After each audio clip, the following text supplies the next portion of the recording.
What just happened? We got to the lobby about 8:04, 8:05. We're like, it's kind of quiet down here. Check out. There's nobody here yet. We're checking out. We're talking to the lady at the thing. We're like, where is everybody? We're getting messages like, we're coming back to get you. We were tardy. We missed it.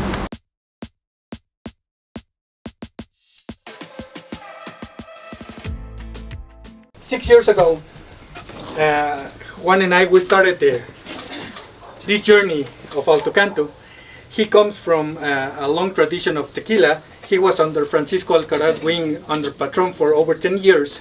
So he had been working in the industry for over 16 or 17 years. So I hired him in 2018.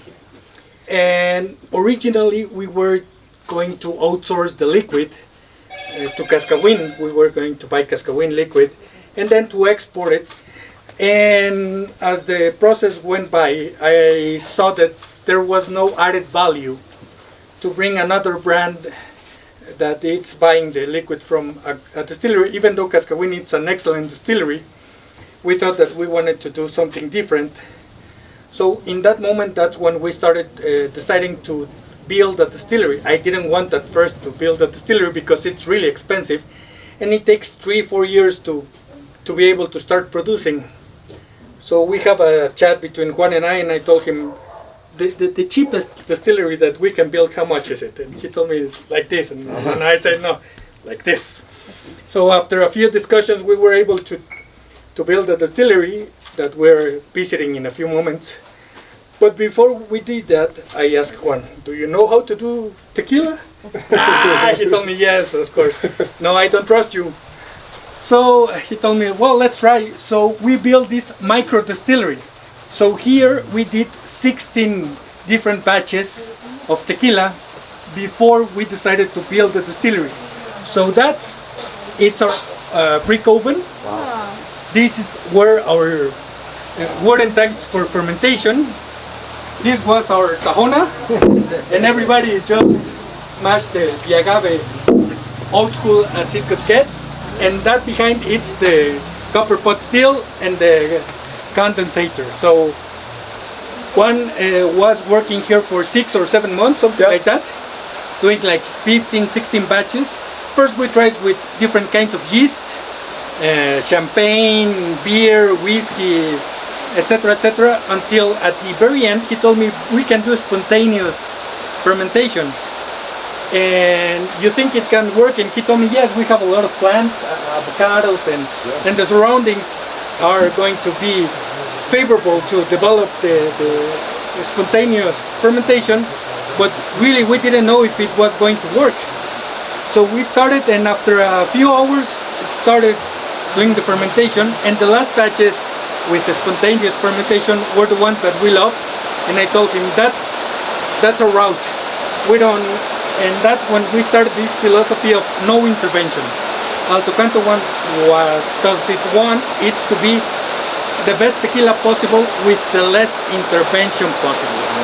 So our philosophy is not to intervene the process, just to regulate it through chemistry, through timing, and working in accordance with Mother Nature. That's why you see in our slogan, just agave water and Mother Nature, and the Mother Nature mainly it's fermentation.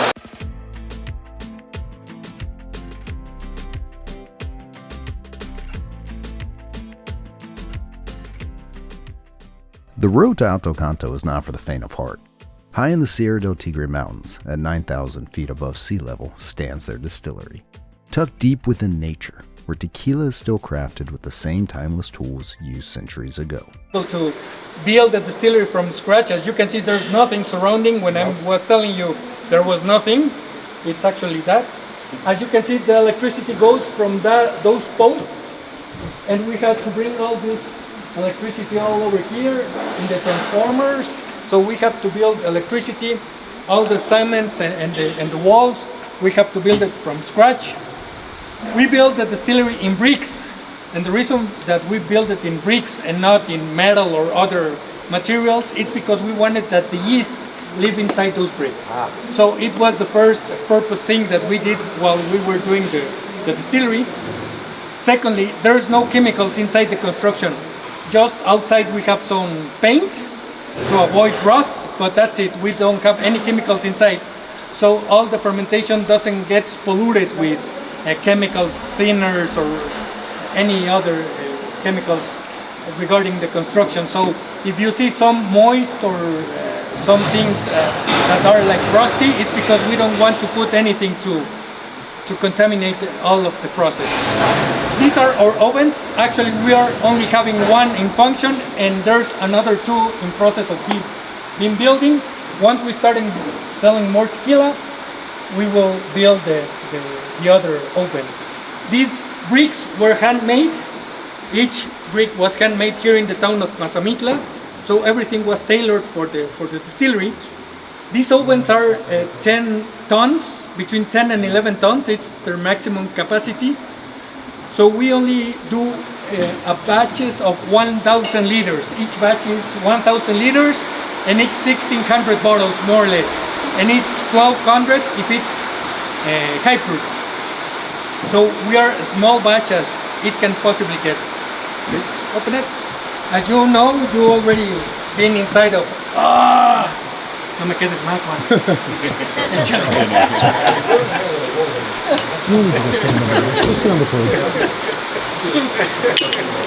Okay. Please go inside. No, you cannot go inside.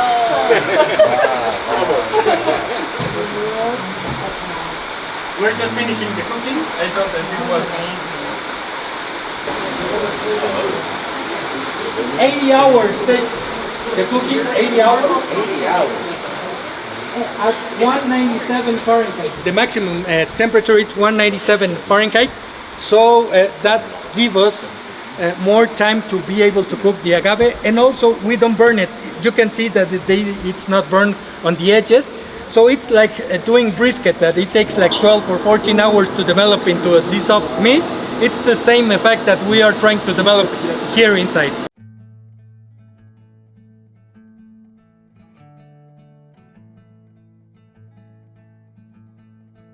After nearly 80 hours, the agaves are ready to be shredded as they enter the Tahona pit. The Tahona, a massive volcanic stone wheel, slowly crushes the agave fibers, releasing the rich sugars that will later be collected for fermentation.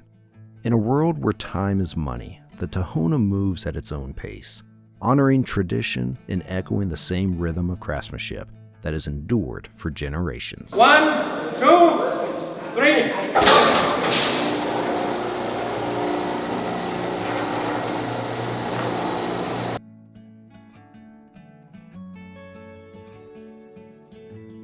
After the sweet liquid is collected, the agave fibers are lifted by a conveyor belt and added into the wooden fermentation tanks. Together, liquid and fiber begin a natural fermentation, where sugars slowly convert into alcohol, an essential step before distillation can begin. We keep the fibers for many reasons. First of all, we want to keep as much sugar as we can. The people that use Tahona in other plants, they squeeze the sugar while they are doing the crushing, or in a roller mill they put the water and they squeeze it and bring just the juice. We bring the fibers and then we put water and we let the juice inside of the fibers starts doing the fermentation. That's the main reason. Secondly, we want to preserve as much sweetness and notes and flavor of the agave. But the third and most important, this bed of fibers helps isolate the process of the fermentation. So the fermentation, it takes place at the same temperature. As you can see, it's raining, it's pouring outside, it's cold, and here it's warm. And we don't have air conditioning, anything whatsoever. It's a micro ecosystem here that helps the yeast to do their work without any sudden temperature changes. So that's why we use wooden tanks. This is American oak wood. Those other tanks, it's American oak wood. The barrels are American oak wood. So everything is American oak wood because we want, I don't know how much impacts during the fermentation. I think it might not, but we want to do all the process with the same kind of wood. Also the wood, as you know, keeps the temperature at the same level, and because of the fibers keep all the fermentation, all the liquid working without problem, it helped us develop the fermentation quickly. When we started doing the fermentation, it took us like 11 days to do the whole process of fermentation. Right now, it only takes 4 days to do the whole batch of fermentation. We don't put any yeast, as you can see. Yep. We don't put any nutrient. There's no other stuff like just agave and water inside the distillery. And last but not least, once the first fermentation is finished, the sugar converted into alcohol, then comes the malolactic fermentation. So the malolactic fermentation takes like 2 or 3 days. And how does this work? When they start charging the copper pot stills, the other tanks start fermenting the malolactic fermentation. So the fibers help us to do that without bacteria. How do we do that? We step on the tanks with the boots that some of you just put. The people go up here and they start smashing the fibers to keep them wet. Yes, so well. So the bacteria doesn't pollute the process of the fermentation, the malolactic fermentation. So the fibers let us keep the fermentation without building any bacteria while we are doing the malolactic fermentation. Why is important for us the malolactic fermentation? Because it does 2 things. It raises the viscosity, the legs, the tears. Yep. Secondly, it brings down the alcohol note. And third, it brings a little lactic note that balance everything. As I told you before, what we're trying to do, it's a round tequila, and malolactic fermentation, it's the tool that helps us do all of this process.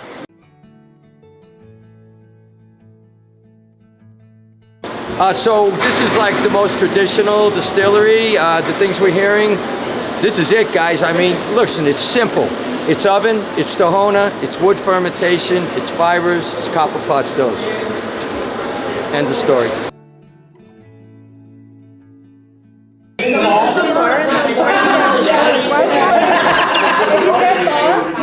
Why do you keep putting still strength in there? That's not water, that's tequila.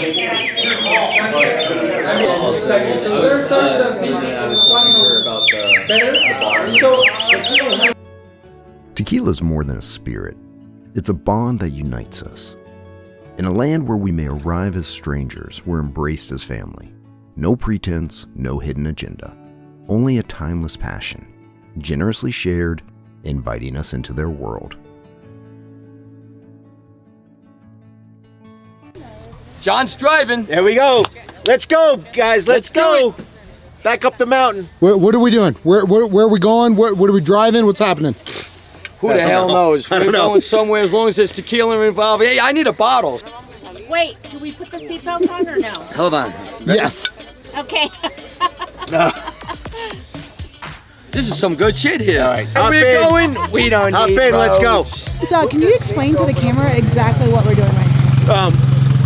What I'm going to do right now is a layback. Yeah. But after that, it's also called like mass consumption or not? No. Sorry, my bad. No, cut. it's not. Sorry, No. my bad. Let's start over. After that, we're Yeah. gonna ride some razors, Okay. and we're gonna maybe get dirty, No, I don't know. or maybe not. But All right, it's so like we, driving. But I'm not we're driving. riding Yeah, dirty. I'm not drinking and driving. I'm filming. Of course. No. You would never. Yeah, And- which is fine. and- He looks thirsty. I used to go to point and look at his Doug kid would and see never. that What is all the happening time. right now? I don't He know. looks thirsty. Yeah. And he's gonna drink right now. So let's do this. Yeah. All right. I only got two. Most of it went in my no, mouth. No. Most of it I went got, in my I got mouth. 2 sips on the chin. I felt Yeah. bad for it. That was But good. overall, you nailed it. 88 to 92. I don't know. I'll take it. Hey, so it's about to rain. It's getting dark. Let's go ride some razors. Yeah, Let's go. for sure. Okay, so here we are again in the razors. Ron's driving. Ron just said he doesn't know where the brake is. So let's see how this goes. Lucas is getting his poncho on. Yeah, be safe. Be safe. Yeah, it's not. Have you driven this before? Yeah. Okay. Hey guys, It's a race. Hey, Bryce, 2 laybacks coming up. Oh, shit. There we go. Back for me. I'll have one. I can't. I'll have one. He's out. That means she's having 2. I'll have one. All right, that means she's having yours.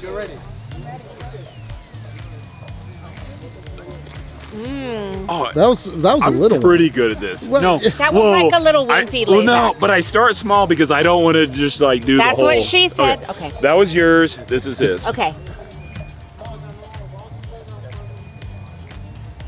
Ah, see, that was bad. I hit the tooth. That was messy.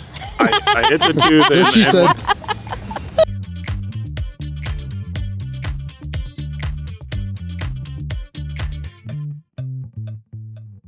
Lauren, how many tequila trips have you been on where you've gone horseback riding? This is my second one, actually. My first industry trip was on a horse, and then I got it.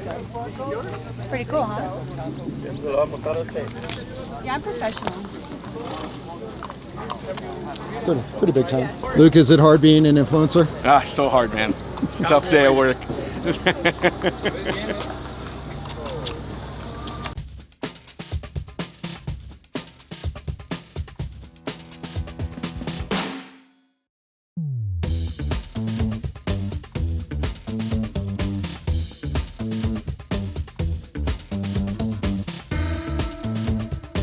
Okay, perfecto, sin problema. This girl always working. Look at her, just always working. Yeah. The next step, yeah. The next activity. Look at this guy, always drinking. So everyone's good at something. That's all I want to say.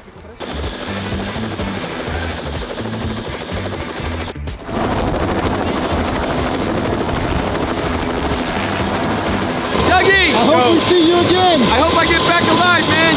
You get the good stuff. We'll kill this bottle on the way up. Well, we're sitting here on a helipad, so I went for a helicopter ride. It was amazing. I love aviation. First time up. Thank you, Alto Canto. It's like you fly over the town. You get to see it from a total different perspective. It was amazing. I love it. Recommend it. I mean, off the record, I mean, you know, drinking tequila in a helicopter is not the worst thing I've ever done. So.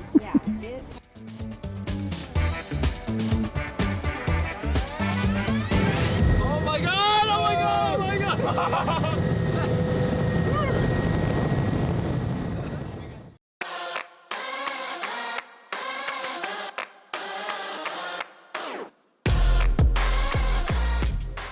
As the sun sets over Mazamitla, Alto Canto reminds us that every ending is just another beginning. With music in the air, cocktails in hand, and a table full of friends, the celebration continues long into the night. What an unforgettable journey. And this is only the start of what's to come. Por un amor.